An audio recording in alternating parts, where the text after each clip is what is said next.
tal amigos? Buenos días, bienvenidos a los desayunos de 24 horas, jueves 7 de octubre. La Comisión de Soberanía y Seguridad de la Asamblea Nacional presentó al Ejecutivo un plan de 33 acciones a ejecutar ante la crisis del sistema carcelario del país. Para ampliar los detalles nos acompaña Ramiro Narváez, asambleísta por la ID y presidente de esta comisión. Buenos días, bienvenido. Estimada Liz, buenos días, un gusto poder compartir este espacio y informar a la ciudadanía las acciones que la Asamblea Nacional viene realizando para abonar, para aportar a la solución de la crisis carcelaria. Bueno, y para entrar en contexto, asambleísta, vale la pena que nos cuente, ustedes como Comisión de Soberanía, debido a los incidentes de hace una semana en la penitenciaría del Litoral, 119 reos asesinados, decidieron visitar ese centro carcelario y poder constatar qué es lo que está pasando ya al interior. ¿Qué encontraron en esa visita? Estimada Liz, me parece importante comentar que nosotros cuestionamos que las autoridades reaccionan cuando suceden estos lamentables hechos. Pasa la noticia 1 o 2 semanas y se olvidan de atender el sistema de rehabilitación social. Nosotros asumimos la presidencia de esta Comisión de Soberanía, Integración y Seguridad Integral en el mes de mayo e inmediatamente iniciamos un proceso de fiscalización del sistema carcelario. Es decir, nuestras actuaciones no son en función de los lamentables hechos que sucedieron, sino que es en función de solucionar este problema que ya viene sucediendo desde hace mucho tiempo. La semana pasada, más de 116 muertos, pero en lo que va del año, la crisis carcelaria ha dejado un saldo de 250 personas fallecidas. Uno de los elementos que nosotros realizamos fue llamar a todas las instituciones vinculadas, incluido el sistema judicial. Y otro de los elementos que nosotros realizamos fue enviarle al presidente de la República algunas soluciones para que se solvente el tema carcelario. La primera nosotros la enviamos... Pero previo a poder hablar de esas recomendaciones, me gustaría, como le decía, para entrar incluso en contexto, lo que ustedes pudieron ver una vez que visitaron la penitenciaría del Litoral y que de ahí pues sí, llevó a la presentación, a la modificación o ya articular recomendaciones más precisas en torno a lo que pudieron presenciar. Sí, estimada Liz, me gustaría que se pasen algunas imágenes que enviamos a producción para poder entrar justamente en este contexto. Sí, váyanos contando, hasta eso vamos poniendo Ustedes podrán revisar en algunas imágenes. Cuando visitamos la penitenciaría hay un total descuido. Ahí están hacinados los funcionarios administrativos. Esos son los expedientes de los presos que se mezclan, que se destruyen y que por lo tanto no se acogen a procesos adecuados como los beneficios penitenciarios, como revisar sus procesos para que cuando cumplan la sentencia puedan salir en libertad. Ahí tienen ustedes impactos de bala en las oficinas del personal administrativo. Ustedes pudieron ver basura amontonada. Esa es la realidad que viven los centros de rehabilitación social.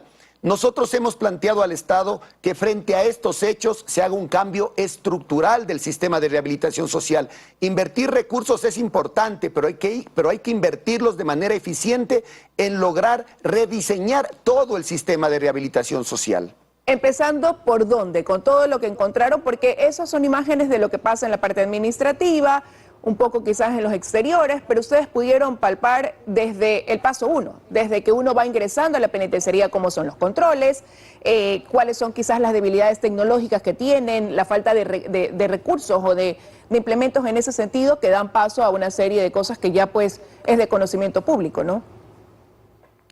Los primeros filtros lastimosamente tienen escáner que no funcionan, lo que facilita el ingreso de armas blancas, municiones, y son los elementos que generan estas olas de violencia al interior. Nosotros el 23 de julio hicimos las primeras recomendaciones al presidente de la República para que tome acciones de corto y de largo plazo. Lastimosamente prestó oídos sordos y los actos de violencia se siguieron generando. Este día lunes presentamos, como usted manifestó, una resolución de 33 puntos que son de acción inmediata, es decir, no requieren reformas legales, no requieren inversión de presupuesto, lo que necesitan es la voluntad del gobierno de actuar, el cual ha estado indiferente ante estos hechos. Sentimos que la respuesta del Ejecutivo ha sido débil frente a esta crisis. Las recomendaciones se las ha hecho la Asamblea Nacional. las ha realizado la Corte Constitucional del Ecuador, las ha realizado la Comisión Interamericana de Derechos Humanos y también se ha sumado a estas recomendaciones las Naciones Unidas. Si el gobierno no quiere escuchar y deja que este impacto que ha visto la sociedad la semana pasada pase y no se toman medidas, se van a volver a repetir estos lamentables hechos. Asambleísta, hay un número de propuestas. Dentro de las 33 recomendaciones, el punto 1, dentro de lo que resuelven como Asamblea Nacional, es que se nombre el delegado responsable de ejercer la presidencia del Organismo Técnico de Rehabilitación Social. Fue designada la secretaria de Derechos Humanos, Bernarda Ordóñez, para manejar este tema y ya para hoy se ha convocado una reunión de los integrantes de ese directorio, pero es ella quien está a la cabeza. Se nombró el 2 de octubre, es decir, el sistema de rehabilitación social, en medio de la crisis más profunda que ha tenido, estuvo en acefalía. Y lo más curioso es que se nombre a Bernarda Ordóñez de la Secretaría de Derechos Humanos cuando en el mes de julio le llamamos a comparecer a la Asamblea Nacional y nos manifestó que la Secretaría de Derechos Humanos no tiene nada que ver con la violación de derechos humanos que se generan al interior de las cárceles. Curioso que hoy sea la responsable de este sistema. En este punto, yo recomendaría respetuosamente al presidente de la República que revise el liderazgo de quien debe manejar esta rectoría para lograr esta reestructuración del sistema de rehabilitación social. Ahora, hoy, como digo, están convocados a una primera sesión, este directorio técnico donde participan algunos ministerios de Estado. ¿Qué esperarían como resultado y que se convierta en una primera acción concreta a ejecutar una semana después de la mayor masacre, al menos durante este año, al interior de las cárceles? Recordemos que la primer masacre de este año fue el 23 de febrero. Por lo tanto, en el mes de mayo, cuando el presidente asumió sus funciones, ya debió organizar el equipo para que tome acciones. Espero o estamos a la expectativa de lo que puedan resolver, pero independientemente de eso, todos los integrantes del directorio del organismo técnico están llamados a comparecer a la Asamblea Nacional el 11 de octubre, el día lunes 11 de octubre. Ahí vamos a revisar sus competencias, sus acciones, sus omisiones respecto a esta crisis. Pero la Asamblea quiere ir más allá. La Asamblea lo que necesita es darle respuestas al pueblo ecuatoriano, adicional a la fiscalización, a los cuestionamientos. Lo que tenemos que generar con ellos es una relación interinstitucional que dé salida a esta grave crisis. Para eso hemos hecho estas 33 recomendaciones, en donde una de las principales es involucrar a todas las instituciones vinculadas, involucrar a la academia, a expertos en el tema, a organismos internacionales que pueden sumar sus conocimientos y su experiencia a solucionar esta crisis. ¿Qué lo lleva a afirmar que hay una falta de articulación precisamente entre las instituciones, señalando como debilidad a lo que puede derivar desde el ámbito judicial? Usted ha manifestado el ejemplo más palpable de esto, y es la indiferencia que ha tenido el sistema judicial para ser parte de este tema de seguridad. Ellos no están al margen, ellos han abonado a esta crisis. En el sistema judicial tenemos varios problemas. Primero, el abuso de la prisión preventiva. Segundo, más de 10,000 presos sin sentencia en las cárceles, que aumenta el hacinamiento y ese ambiente de violencia que se genera y que muchos de ellos podrían ser inocentes.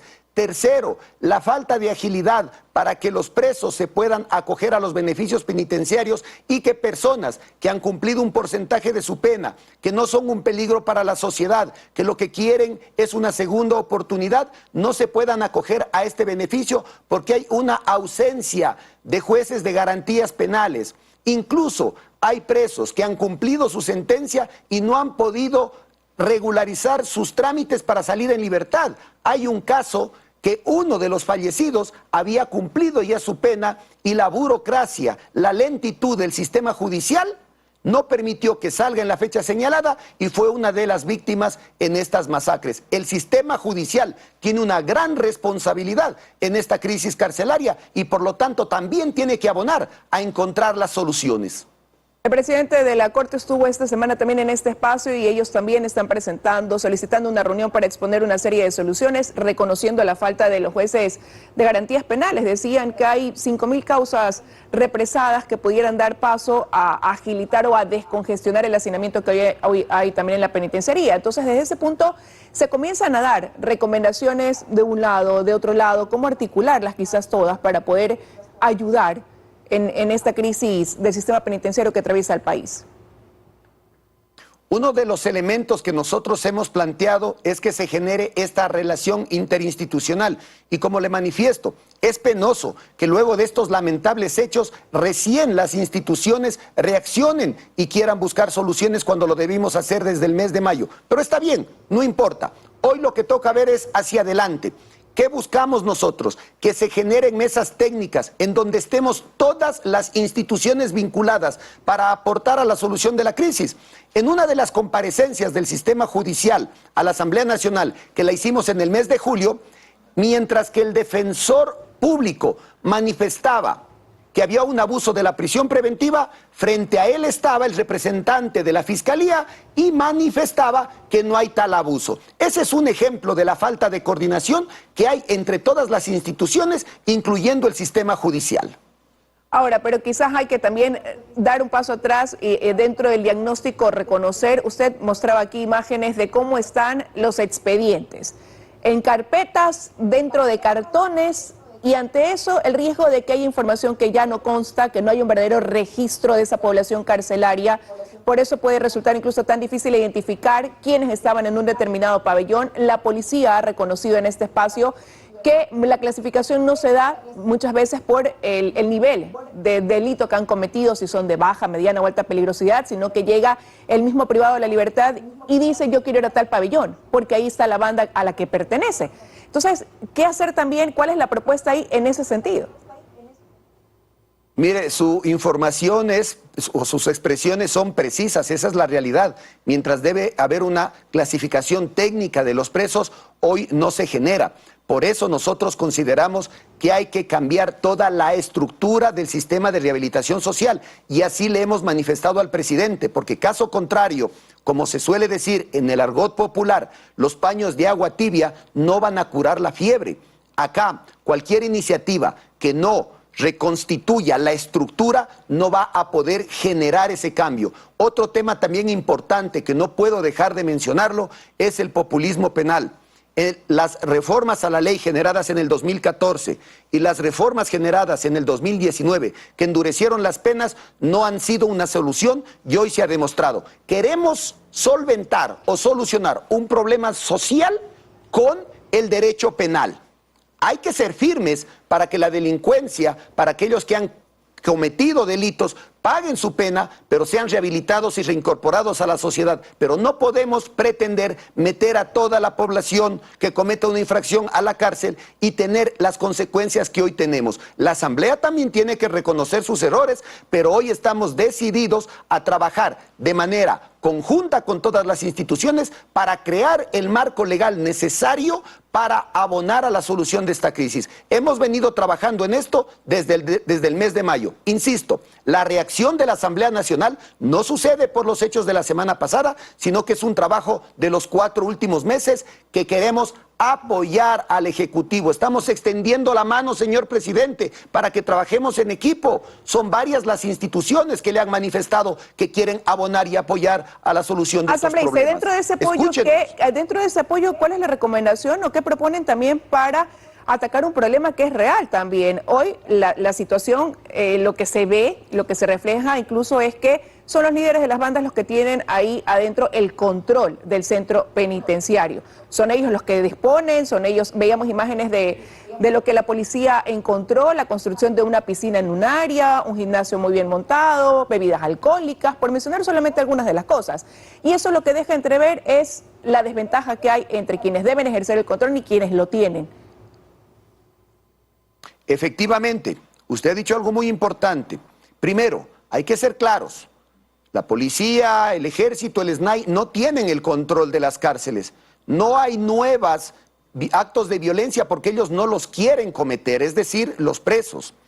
Hay un gobierno paralelo al nuestro. Adelante, al interior de las cárceles, ellos tienen sus propias normas, sus propias leyes, se rigen por sus propios códigos. Es una población de 15,000 presos que tienen una conducta que se ha desarrollado al interior de ellos. Es una sociedad aparte a la nuestra. ¿Cómo cambiar eso? Una es generar una infraestructura adecuada para lograr generar procesos de rehabilitación, de separación, del control del movimiento de los PPLs. Pero no podemos caer únicamente en cambiar la infraestructura. También tenemos que reestructurar el modelo de gestión, la participación de todos los ministerios que son parte del organismo técnico para que se implementen verdaderos procesos de rehabilitación social. Es por eso la urgencia, señor presidente de la República, de hacer un cambio estructural y de prestar oídos a todas las instituciones que queremos aportar con las soluciones a este problema. Quiero concluir la entrevista preguntándole también cuál fue su percepción tras haber escuchado a las autoridades de policía, de gobierno, sobre la realidad que ellos enfrentan, sobre el diagnóstico de la situación de inseguridad que se vive actualmente en gran parte del país, no solamente ya, y que bueno, que está ligada sí con lo que pasa, ¿no? Esa crisis en el sistema carcelario. Sí, mire, efectivamente, el problema o la crisis carcelaria y la inseguridad ciudadana están relacionados, pero las soluciones son distintas. En el tema de seguridad ciudadana, esta Asamblea también viene trabajando en la reforma a varias leyes y también en la construcción de un gran código orgánico de seguridad del Estado. Aquí yo debo reconocer que ha habido la predisposición de instituciones como el Ministerio de Gobierno, como la Policía Nacional, como el Ministerio de Defensa, como otras instituciones como la Secretaría de Gestión de Riesgos, que están trabajando de la mano con nosotros para crear ese marco legal y para fortalecer a las instituciones del Estado para que puedan hacer de mejor manera su trabajo. Aquí estamos revisando, como por ejemplo, leyes tan fundamentales como el uso progresivo de la fuerza, para que permita que las instituciones o las entidades del Estado encargadas de la seguridad puedan ejecutar de mejor manera su trabajo y estén protegidas dentro de un marco legal. Son las opiniones de Ramiro Narváez, asambleísta por la Izquierda Democrática y presidente de la Comisión de Soberanía de la Asamblea Nacional. Gracias por haber estado con nosotros esta mañana. Que tenga un buen día. Gracias.